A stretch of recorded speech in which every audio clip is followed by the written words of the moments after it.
नमस्कार दोस्तों, bright future 2.0 में आपका स्वागत है।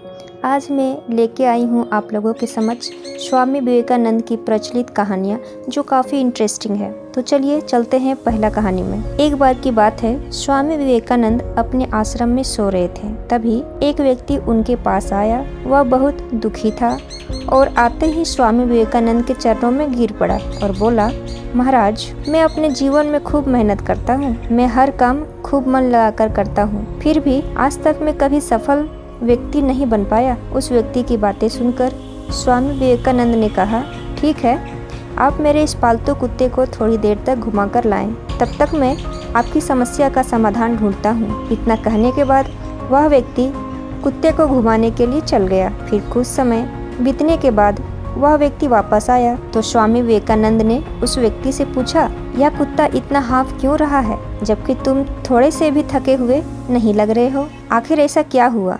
इस पर उस व्यक्ति ने कहा, मैं तो सीधा अपने रास्ते पर चल रहा था, जबकि यह कुत्ता इधर उधर पूरे रास्ते में भागता रहा और कुछ भी देखता तो उधर ही चला जाता था, जिसके कारण यह इतना थक गया है। इस पर स्वामी विवेकानंद ने मुस्कुराते हुए कहा, बस यही तुम्हारे प्रश्नों का जवाब है।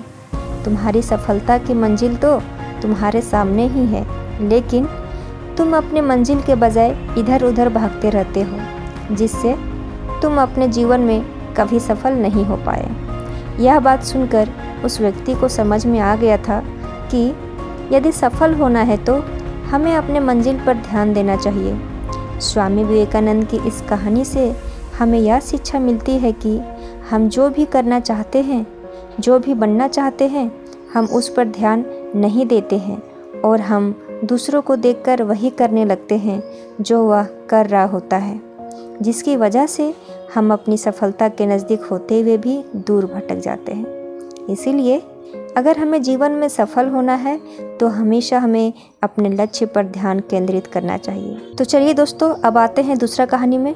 दूसरी कहानी भी बहुत मज़ेदार है, तो ध्यान से सुनिएगा। स्वामी विवेकानंद की प्रसिद्धि देश विदेश में फैली हुई थी। एक बार की बात है, जब स्वामी जी किसी समारोह के लिए विदेश गए थे। उनके समारोह में बहुत से विदेशी लोग आए हुए थे। उनके द्वारा दिए गए भाषण से एक विदेशी महिला बहुत ही प्रभावित हुई और वह विवेकानंद के पास आई और स्वामी विवेकानंद से बोली कि मैं आपसे शादी करना चाहती हूँ, ताकि आपके जैसा ही मुझे गौरवशाली पुत्र की प्राप्ति हो। इस पर स्वामी विवेकानंद बोले कि क्या आप जानती हो कि मैं एक सन्यासी हूँ? भला मैं आपसे शादी कैसे कर सकता हूँ? अगर आप चाहो तो मुझे अपना पुत्र बना लो। इससे मेरा सन्यास भी नहीं टूटेगा और आपको मेरे जैसा पुत्र भी मिल जाएगा। यह बात सुनते ही वह विदेशी महिला स्वामी विवेकानंद के चरणों में गिर पड़ी और बोली कि आप धन्य हो, आप ईश्वर के समान हो, जो किसी भी परिस्थिति में अपने धर्म के मार्ग से विचलित नहीं होते हैं। स्वामी विवेकानंद की इस कहानी से हमें यह शिक्षा मिलती है कि सच्चा पुरुष वही होता है जो हर परिस्थिति में नारी का सम्मान करे।